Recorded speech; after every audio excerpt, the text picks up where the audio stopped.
Hey y'all, and good early morning. And Rupert says good morning too. So today we're here on my dad's farm, Cedar Lake Farm in Butler, Georgia, and he is going to take us on a behind the scenes tour of his whole farm. So we can't wait to share that with you. All right, guys, so let's go. Good morning, Rupert. I know, good morning. Oh, goodness. What's going on, buddy? Oh, yeah. He's really talking. Yeah. You ready to eat? That's what he wants. Huh? You want to go feed him? Yeah, we can. Okay. Good morning, Bradley. Bradley's so happy, too. She's so happy, too.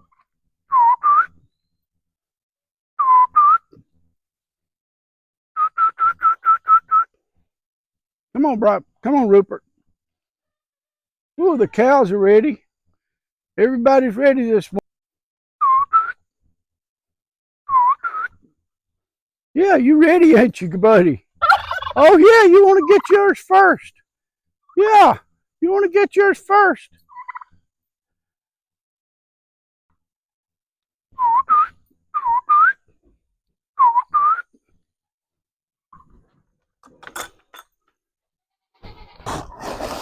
Everybody's ready. Come here, Roop. Come here, Roop. Here you go.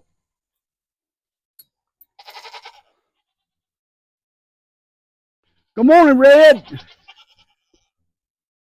Mabel and Molly, move y'all's heads. Good morning, goats. Good morning.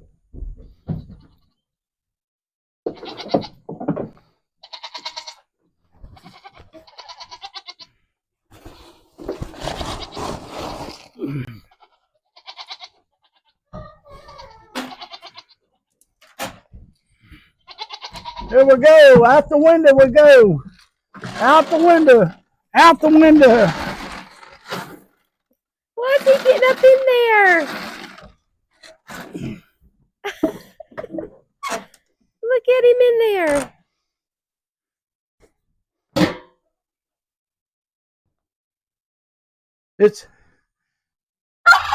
It's amazing how quiet they get after I feed them. Mm-hmm. Everybody shuts up. Rupert loves his food. Mm-hmm. They're all really hungry. They're starving. Good Look morning. how fat they are. Good morning, Red. Good morning, Red. How you doing this morning, Red? Yeah. Yeah, you know I love you. Yeah. Yeah. He's got used to me scratching him now. Mm-hmm. The other two hadn't really got used to it that good. That one has, but that one definitely not. She's skittish. She said like, no, I ain't gonna let you touch me. No, thank you. Anyway. Okay, right. We got everything fed, so you know, they don't need to wait on us too long. They get upset and it gets them out of a pattern. Yeah. I like them to have a pattern where they come up each day. That way I can check on them. That way I can see what everybody's doing, see how everybody looks. Make sure nobody's had a baby. Yeah. Mm-hmm. So they're looking good. Yeah. Yeah, and they're looking good. It's all right, Rupert. It's all right. Well, let's go get on the four-wheeler. All right, let's go. Sit. Sit. Sit down. She ready to go? You ready to go, Bradley? Yeah, I'm ready to go. Okay.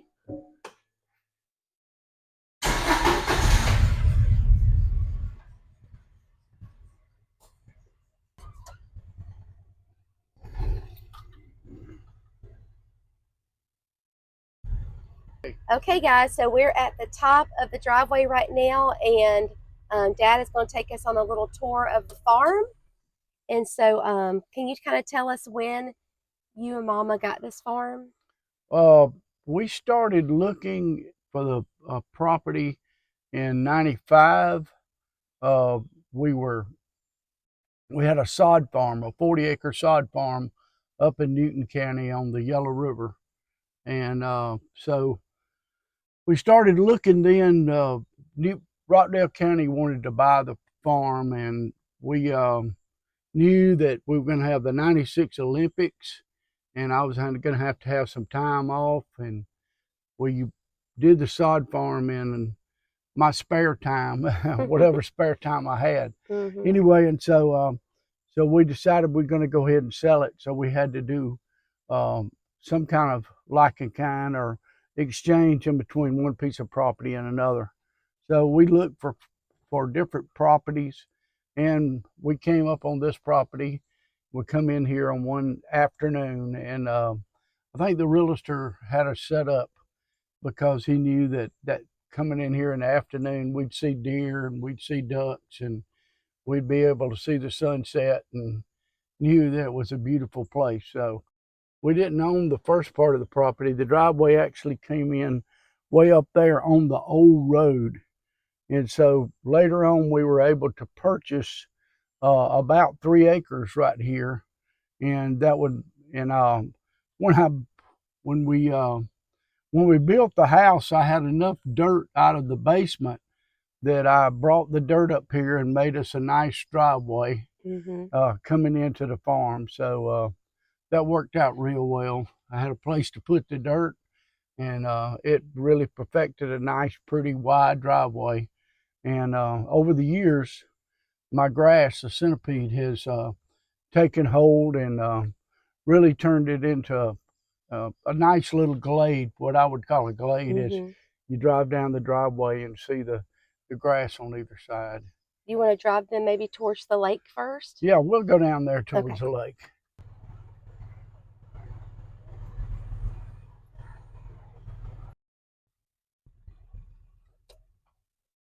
Okay, so we're here at the pond. Yeah. Briley's going to get out. Yeah, she's got to check out and see if anything's been around. Well, what's going on here is I always envisioned a place with a nice pond and everything. So when we came into the house site up here, there was a mobile home up here at the time, and we come into the house site, and we were up there on top of the hill and seen the real pretty lake, and so that kind of really captured our image of what we were looking for. And so later on, I came in and built a dock down here. In fact, I built that dock in '96. My youngest son and I, we built the dock, and then we built the little shed down here. And I've used it to store my canoes in, but also I use it if I have a surplus of wood and stuff from my sawmill. I store wood in there. And how many acres is your pond? It's about 10 acres if you do it. I have a program on my phone that you can do a sketch of the pond, and it acres out at about 10 acres. I've actually got 2 ponds. There's another one that's 1.5 acres. And what kind of fish are in there? Bass, brim, and catfish.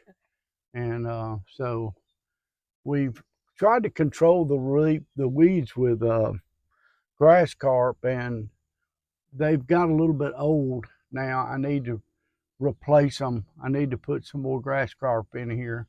Yeah, and they'll eat all the grass. Right, they'll help eat most of the grass and everything. So, Briley, let's load up. And this is spring fed? Yeah, it's spring fed. And you want to head up maybe that way? We're going to go out across the dam now. All right, let's go across the dam.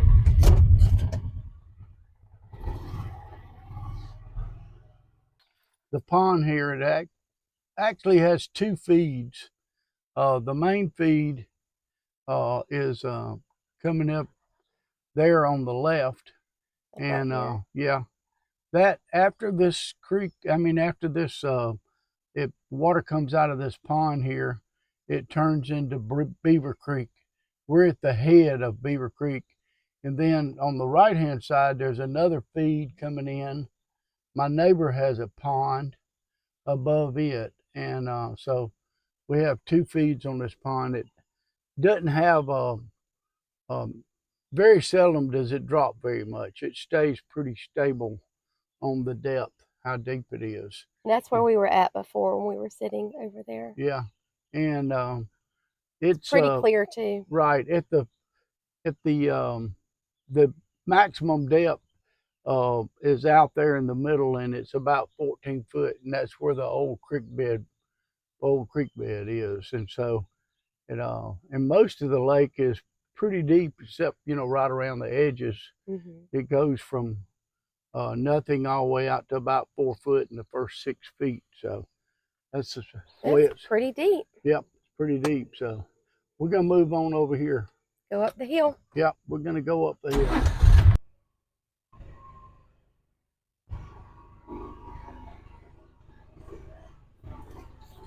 Okay, so on farms, you always have different names for different sections. So what do you call this section? The power line section. Power line section. See the power line? Yeah. Anyway, yeah, we got this is the power line field. I've got a friend of mine who he cuts the hay off of this. We had, if you've seen it earlier this spring, this was in crimson clover, all in crimson clover here. And so clover is a natural fertilizer. It helps fertilize. So with the rain that we've got lately, he'll be able to get a nice cutting of hay, and we do some shares on it, and I'll be able to keep some of my shares of the hay to feed my animals this fall. And so the field way down at the end down there, I'm about to bush hog it and get ready to sow it and have a fall crop down there for a feed plot for the deer anyway. And so also it's going to have clover, and that'll kind of rejuvenate it and get it in good shape for the winter. Okay. And so we'll move on. Move on. So what I did was this year I had a giant mulch pile here, and we moved that mulch pile to the garden. We moved it all. It was I think 15 or 16 dump truck loads. Ooh. And moved it to the garden. Then I came back and I sowed all this in chufa. If you'll see here, I'll pull up one. This plant called chufa.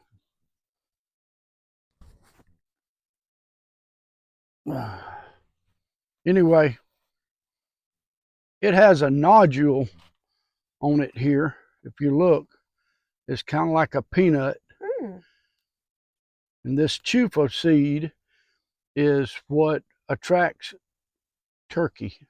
Oh. And so what happens is these chufa plants here will produce lots and lots of the seeds, and this will provide nutrient for the turkey during the wintertime.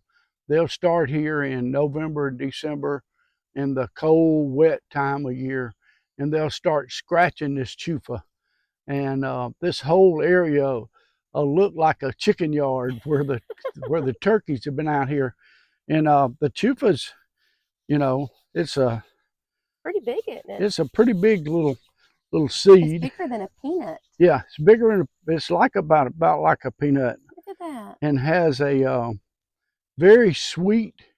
If you wash one off and eat it, has a very sweet contents.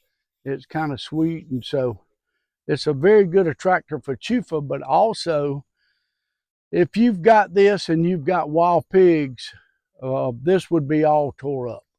I don't have any pigs. Now, sometimes raccoons will start trying to dig this up, but right now I've not had any problem with them. But wild pigs, they devastate it. Anybody that's got wild pigs, it's very hard to ever plant chufa. So, but it's done a great job. Yeah, it's growing good. It's really come up real good. So I'm looking forward to that, to be able to. I came up the other day and there was 17 a hen. Well, there was really 2 hens and there were 17 poults with them. Oh. So they had a bunch of little babies. So we'll move on to another place. That's the cemetery tree. look there, and you can see the little tombstone, and it's got the different animals that we've had that's lived here on the farm. And anyway, so It's called the old oak tree. the old oak tree, because I imagine that oak tree is probably 150 years old. It's a post oak, and they do not grow very fast in this sandy soil. And to be that big, it's old. So anyway, it's a little pet cemetery. Yeah, pet cemetery. This field here is about 8 acres, 8 to 10, and we've got a deer stand over here on the left-hand side, and we put this into a big food plot. We make a big food plot up here, and it's fallow right now. And I'll bring a harrow up here one day, and I'll harrow all this up and get it ready to plant in September. We'll plant this in September.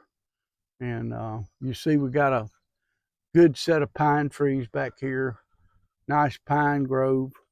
I've had it thinned twice. And my forester that I work with, he said we could probably thin it one more time before we clear cut it. And so anyway, it's really produced since they thinned it. It's really come out and got a lot bigger. So I try to manage the property also. This area right here is common for gopher tortoises. If when we go back up to the top of the hill, and this field is what I call the big field, or the top of the hill field. This is right up on top of the property, past the power line. So sometime we'll see as many as 15 deer out here at one time, eating, grazing. They come from the woods in the back. So what part of Georgia is this considered as far as like the different It's really the middle, kind of middle Georgia. It's on the fall line. Just south of here we have the Fall Line Freeway. It goes from the coastal plain up to the Piedmont, and we're right on the breaking line, and that's why they call it the Fall Line. Back up where 208 is, which is just north of here, we go into a red soil, and on just right in this area here is a real transition. On the north side of my property, that is pinkish clay, and on this side of this creek, this is all sandy loam. It's all sandy loam. If you dig down, when they were digging the power line post out here, if you dig down about 4 foot, it goes from topsoil to pure sand. And that's what Butler's known for. It's known for the sand, because this used to be the beach area. This is where the sand dunes used to be on the beach a long time ago in the Cretaceous period. Anyway, so that's what it's known for. Hey, we'll move on around. That's a longleaf pine. So this is a longleaf pine here. You want to drive up a little closer so we can show it? And Daddy was saying that Mama planted all these through here. Yeah, she did. She planted all these right here. That's a good little grove of them. She did a good job. Yeah, she did. Look how pretty it is. This is why they call it longleaf. Yeah. Some people say it should be called long needle, but they call it longleaf. Yeah, longleaf pine. Very architectural, isn't it? Yeah, that, and they're very good about, people like them for their pine straw because of their long. Yeah, look how pretty the pine straw is. Yeah. Long leaves and stuff. It kind of tends to last a little bit longer. And pull up a little bit more and we'll show, is that like some type of yucca? Yeah, it is. It's a yucca. It's left over from when it used to be a beach here. So there's the yucca. Left over from the beach period. And then I saw some cactus too. Yeah, we have some cactus here. And there's a few, you can see, few volunteer longleaf pines coming up out there. Some little baby ones. They're in the grass stage. They have 2 or 3 different stages, and they're in the grass stage right now. They take a while because they put down a big taproot. Yeah, they do. But then once they get in, they're in. Yeah. So yeah, they're tall. Goodness they'll gracious. get tall and everything. Yep. All right, let's move on. The gopher turtle. Gopher turtle. Yeah, I'll show you the gopher turtle. You can see the sand, the results of the sand here. Here we go.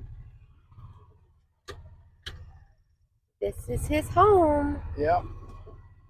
Ooh, he's got a big old hole, doesn't he? Yep, he's got a big hole. That's the gopher turtle hole. And I don't see any activity right now, but he might be in another place. He's got more than one hole on the property. And that's actually an endangered species. And so he kind of hangs up here by himself. Yeah, they is there 2 or 3 or just one? I have probably about 6 or 8 on the property. Oh, okay. On the 200 acres. I got about 6 or 8. They're mostly up in this area here. This is the type of environment they like. They're actually carnivores. They eat plants. And when I plant the fire break over here, you'll see a path. In the wintertime, they'll go to the fire break and try to eat the wheat and oats and stuff I plant. Oh, they said that's yummy. So that's good. Yeah. Ooh, that's even a bigger hole. Look at that one. Yeah, that's another one.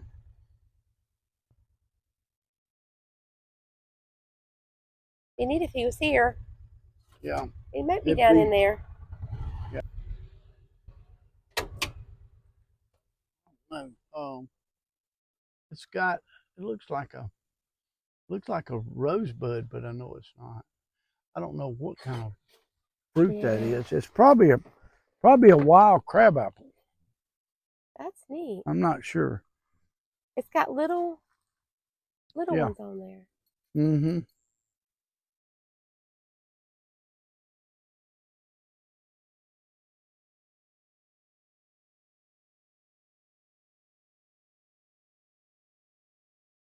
Maybe a wild crabapple. It's like a wild crabapple. That's neat. There's one behind it too. Yeah. It's like a wild crabapple. Probably doesn't keep much fruit on it because the so dry. So dry, and then all the birds. This has been a very good fruit year for stuff to have fruit on it. Been one of the best years we've had in a while. But it doesn't look like my persimmon trees have got as much fruit because different fruit sets in different times, and the persimmons set a whole lot later, not in the early spring. And I don't see any persimmons on this tree here. Normally this tree would be loaded with persimmons, but it tried to set its fruit during the drought. After we had we didn't have a long dry spell, but we had about 4 weeks. Yeah, we had a couple weeks at our house too. And it's different than the early. Riley. Come on, Bri. She'll come. You better load it up, girl. She said, "You're in my seat, Nene." I know it. Anyway, so, but different trees set their fruit different times. Oh, this one's got persimmons. Oh yeah, it's got a few persimmons. Yeah, let's see that. Yeah, it's got persimmons on it. That's the American persimmon tree. There's male and females also on this has got persimmons now. Oh yeah. That's some of them are getting pinker. Major staple for deer in the fall. Or what they call soft mass. And they'll get kind of an orangey color. Turn orange. Yeah.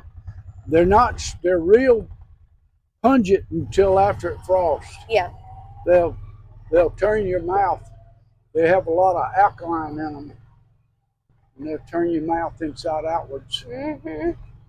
We're coming up on the power line stand,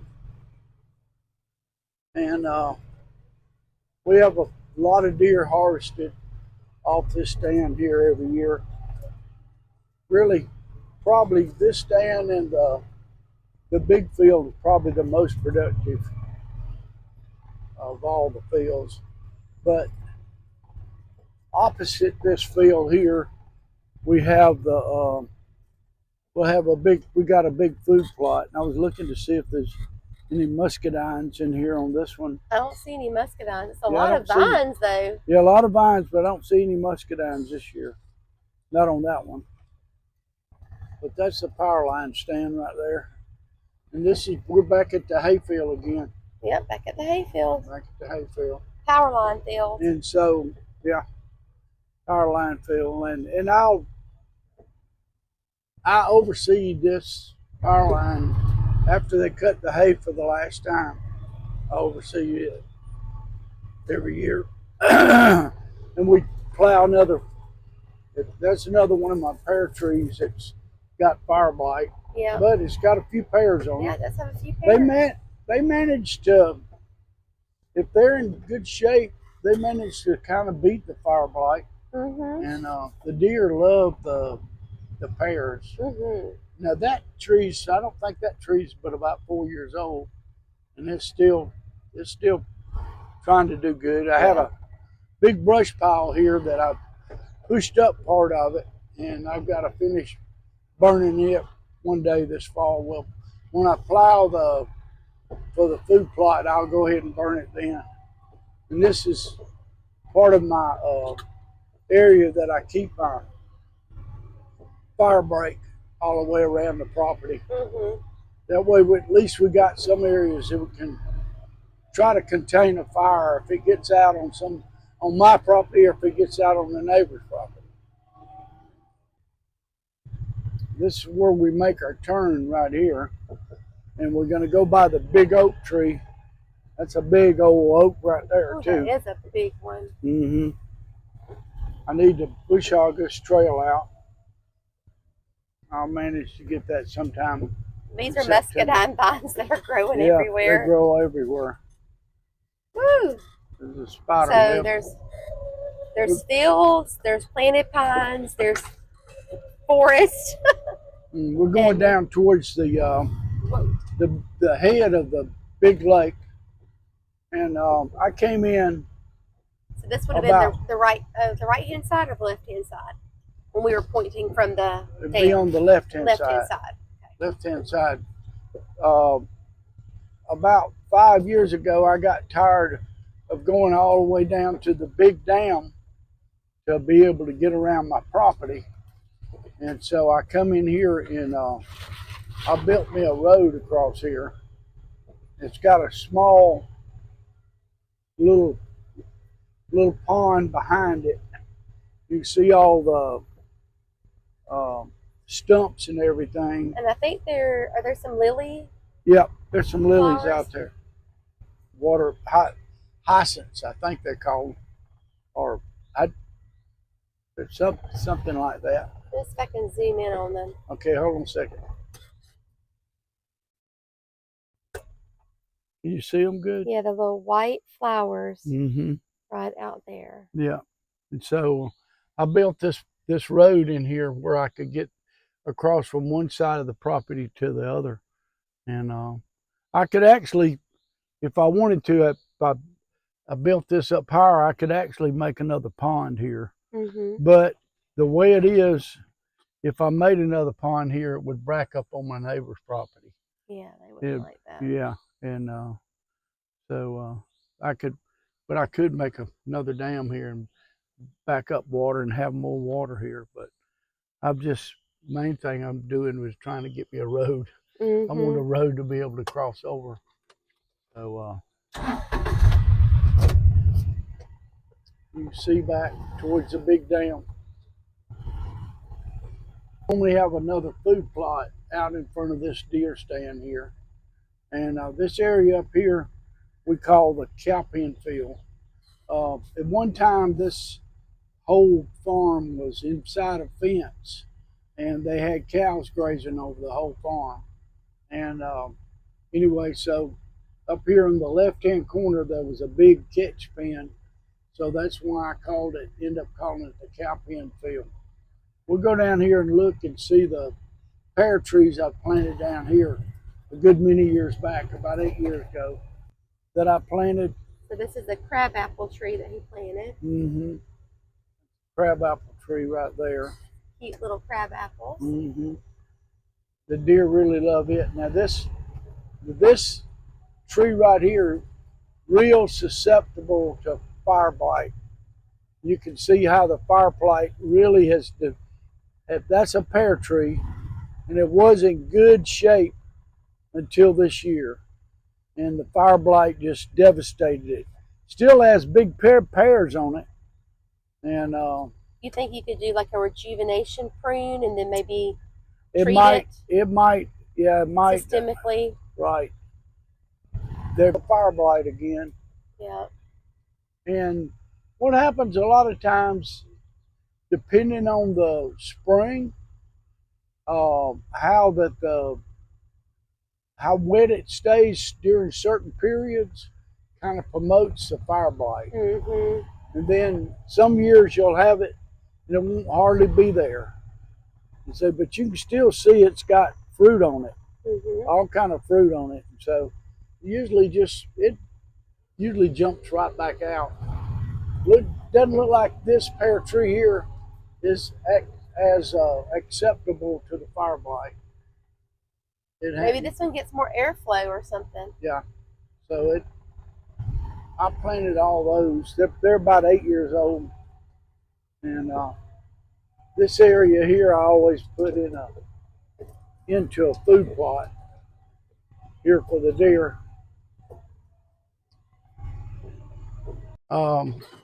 You're looking at that stump there, and you'll see them every once in a while where they're cut off real high. If you go through a forest and you see where the stump is real high, it's because it was cut with manual saw, a 2-man saw, and they had one man on one side and one man on the other side, and they couldn't get down too close to the ground like you can with a chainsaw. And so, because they had to stand up and pull that saw back and forth. A lot of times they actually had to get on their knees even to cut it off that low. And so that's what's the remainder of the old, that's probably a longleaf pine. And a lot of those stumps have been harvested because they have turpentine in them that they use in a lot of different chemical processes. So that's what that old stump, if you go through a forest and see some cut off about 2 foot above the ground, that's what it's caused by. Then what I wanted to show you was this old pine. But this is old pine here.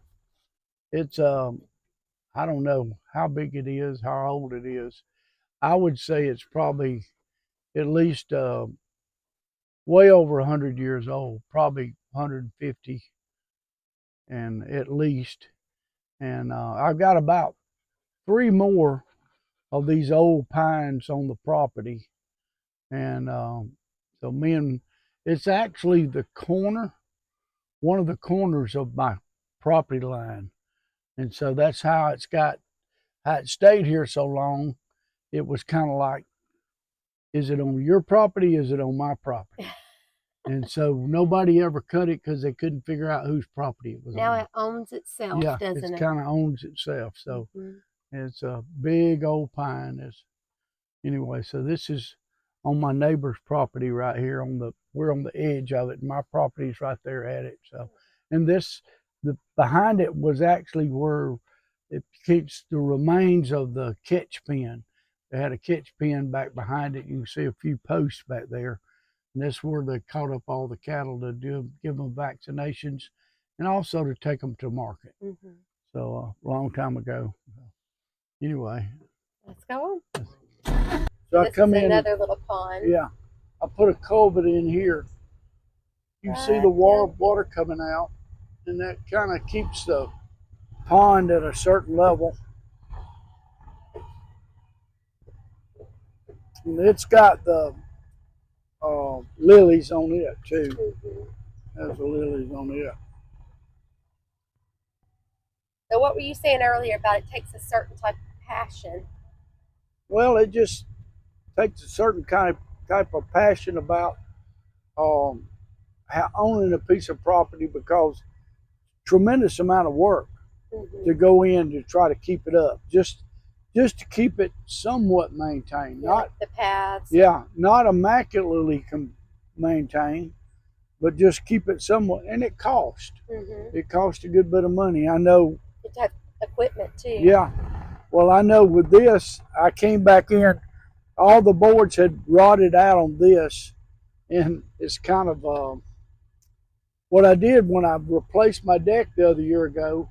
I repurposed my deck boards back on this dock, and they were still somewhat good to retain, but you know, that right there would, if you put all new boards on that dock right there, it probably cost about $600, and it just cost to do anything and to keep everything up.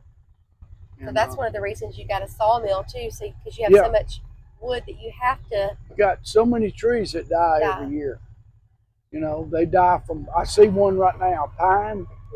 You can see the top of that pine yonder is getting thin.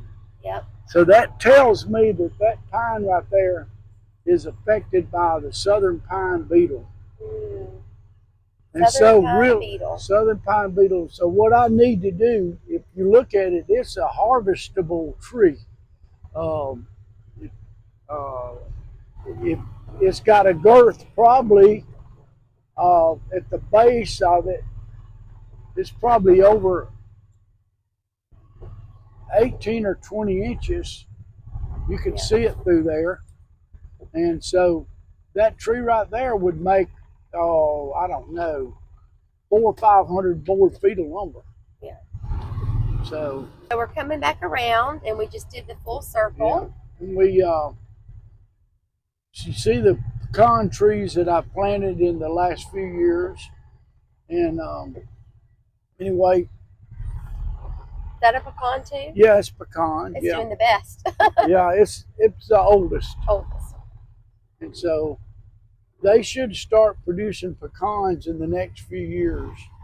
I've seen them, one or two little pecan sprouts. So what are the trees down there called?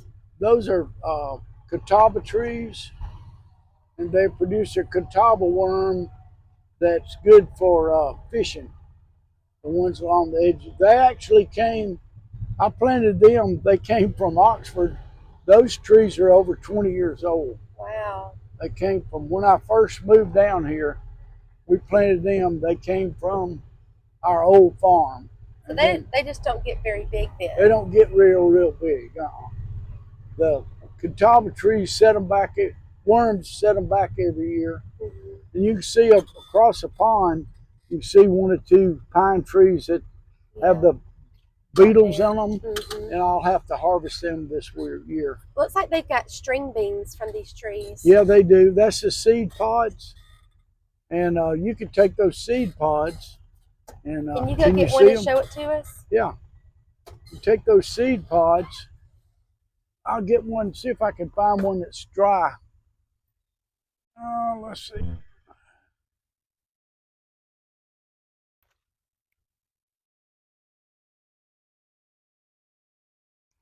You take these seed pods here. Let me see if I can break it open. We can see the seeds. Having a hard time. Maybe you got one there. You almost have to get them when they're like real dark brown or black. Anyway, but the seed pods you can take, they multiply very easily, the catawba worms. I mean, catawba trees do. And one year back when we lived in Oxford, I planted a whole bunch of catawba seeds, and that winter we were a little bit short on money, and Jane sold. There's some of the seeds right there, but they kind of got a little hair on them. Anyway, right there. Interesting. Okay. Yeah. And but the hair helps them drift. Yeah. From one place to another. But she sold those catawba trees. She sold a bunch of catawba trees and helped pay the bills that winter. This is a sawtooth oak that I have planted. That I harvested the seeds from another location, and I've got 2 or 3 oak trees that I've harvested from other locations. That I just had an ant come up and bite me in between my fingers. Oh, really? Where'd it come from? Probably off that seed. Yeah. And my daughter told me I needed to add some iron to these trees. Yes, the ones that are yellow. Yeah. They've got chlorosis. Yeah. So, not all of them though, and you know it'll be that way. It's pockets of soil. Really? They'll be chlorotic. Yeah. I think it would do better. So they say to use the chelated iron, the DHEA. Yeah. But they don't have any pecans on them yet. I hadn't figured out what to do with that one. It ended up coming up with a double trunk. Oh, it did. And the problem with that is, I don't know which one is the leader, the grafted, or the other. So I'm going to let both of them grow it. They'll probably, when they get bigger, they'll grow together. What is this one, Dad? That's a American beauty bush. Oh, that's what that is. It have the purple berries on it. Purple berries. Yeah. I remember seeing those in Williamsburg. Yeah, that's what that is. It's American beauty. I've got some. One of the things I'm proud of is my lantana. Now this one has really done good. This is a bush type yellow lantana, and it's deer resistant. Nice. That's what I like about it. And drought tolerant. And then over here I've got a weeping cherry tree. I know. I was asking Daddy, what's wrong with your tree? And he said the deer keep eating it. The deer keep keeping it trimmed. I've fertilized it and tried to pamper it. It looks like it's got a little toupee. Yeah, I know it. So it should be all hanging down and drooping down, but it's not. So the one of the lantanas that we have that's real proficient here is this confetti. They call it confetti lantana. It's like a multicolored. Multicolored, yeah. And so anyway, it's done real well. Yeah, it's done real well. It puts itself everywhere around here. Yeah. So and it comes up pretty naturally. And we got the deer cropped our hydrangeas. Yeah. The other day, and lovely. These are the macrophylla, so they bloom on old wood. Right, and so then they're taking everything one out. One of the things that show out every year is our Wandering Jew. It shows out every year to go over the whole sidewalk. And I got my lower pedalum does real good. It does real good, and but you have to keep it trimmed. And then I got the old dwarf nandinas in between there, and they have real pretty color in the fall. So you did a mixture of like purple, green. Yeah, put the lantana in. Got the lantana in there and with yellow. And so up here, this year's experiment is I ordered some white lantana. And I've got a white lantana and it's supposed to be a real red lantana. Some of it's redder than others. And back behind it, I've got the lamb's ear, or what did they call it? Had a different name for it. Yeah. Anyway, we'll have to put it on the screen. Yeah. So Then here, I've got the I got the regular lantana come up. It came up by itself. It's natural. Then the other one I planted, and it's real orange, real orangey. And so I'm looking forward to that really growing. And I'm going to try to pamper it and have a big bed of it next year. Same thing here. I already had the yellow lantana growing. So it's going to be yellow, white, and red. Yellow, white, and red lantana out here. And like I said, the main reason we're doing the lantana is because it's deer resistant. It's deer resistant. They don't like it. We're here to the house, and this is back at Nana's rose garden. I usually try to buy her some different roses every year and try to plant them. And as they get older, I replant roses. That way, if I do it in Valentine's, I give them roses all year long. It's not just one day give them roses, but it gives roses all year long. So this is our coming up on our scuppendine vines. Oh, yeah. I got two different kind of scuppendines. This bush here never produces a whole lot, but the other bush right over there, hold on 1 second, it always is a major producer. It really produces a lot of scuppendines. These are the yellow bronze. So these are the yellow bronze scuppendines, and he was saying these always produce a lot. Oh, it produces a lot of scuppendines. It'll be loaded. It is loaded. You can see it now. And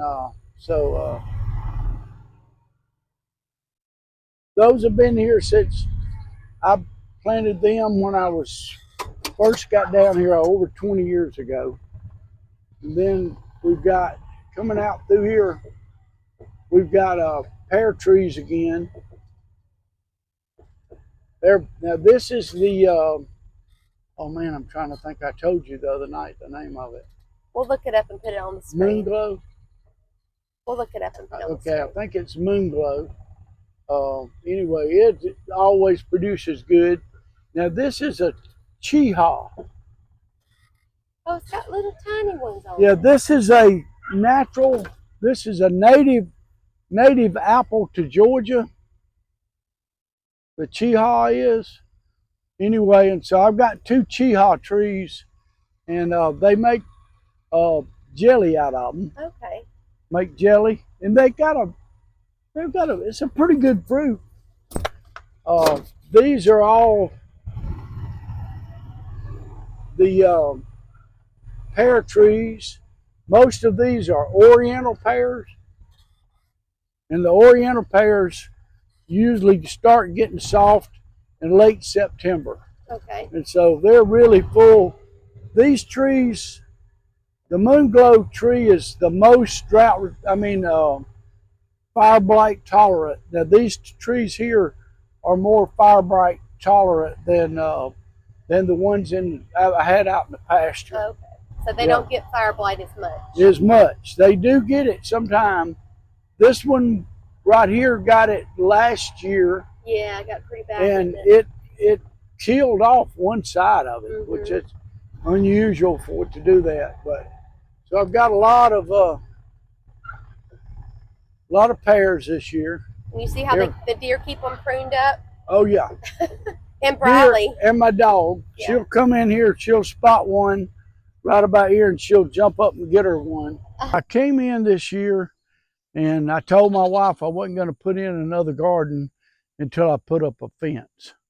And so we put up an 8-foot fence around the garden. And so we had a real good productive garden. We had squash, cucumbers, green beans, and I've got a video of that, so I'll link it down below. Yeah. And later on, as stuff starts dwindling down and starts not producing, I wanted to go ahead and get rid of it and pull it all up and repurpose the garden for the rest of the year. So one of the things that was surprising to me is how I planted these flowers, and they have just flourished. They have flourished. These are zinnias. Yeah, and they have just really come on strong. And I really didn't do very much to them. Do you remember what brand they were? No, I don't.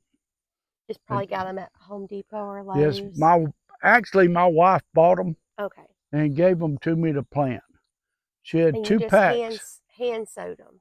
Yeah, just hand sewed them. I had rototilled all this here with my rototiller, and I just hand sewed them, and they just came up natural. And I planted watermelons right beside them, and so the watermelon vines kind of kept some of the weeds out of them because the watermelons was running in there with them.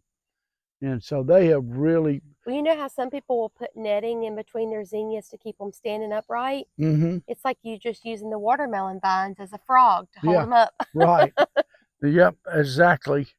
And then I've got some miscellaneous things there, some peas, and what's all the little new little shoots? Okay, now this, I just planted this Monday. I planted this last Monday. Today is Saturday. Come right here from this view. Yeah, let me see if I can get inside the fence so it will show it really good.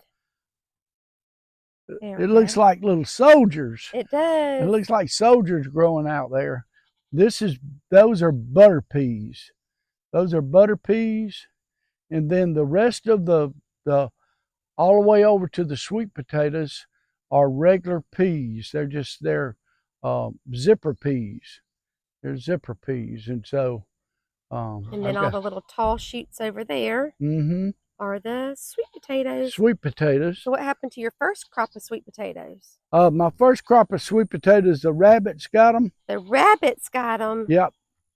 And so I ended up coming in and putting chicken wire around my deer fence. Right here. To perform another barrier. To perform another barrier to try to keep everything out. And my goal is to keep this garden tilled enough until the foliage from the sweet potatoes and the foliage from the peas will knock down any aggressive pest, weeds, or grass and stuff like that. That's my goal is. So I'm trying to fill it in and get it all filled in where it would cover over, gives a good shade, and that keeps everything out. And this is where your 15 dump truck loads of mulch went to, right? Yes. Compost and mulch? Yes, that's where it went to. That's a lot. Yeah. Okay, guys, so we're going to end our video here of the tour of Cedar Lake Farm. So I hope you enjoyed it, and we hope you have a chance to get in your garden today. Bye, friends. Bye-bye.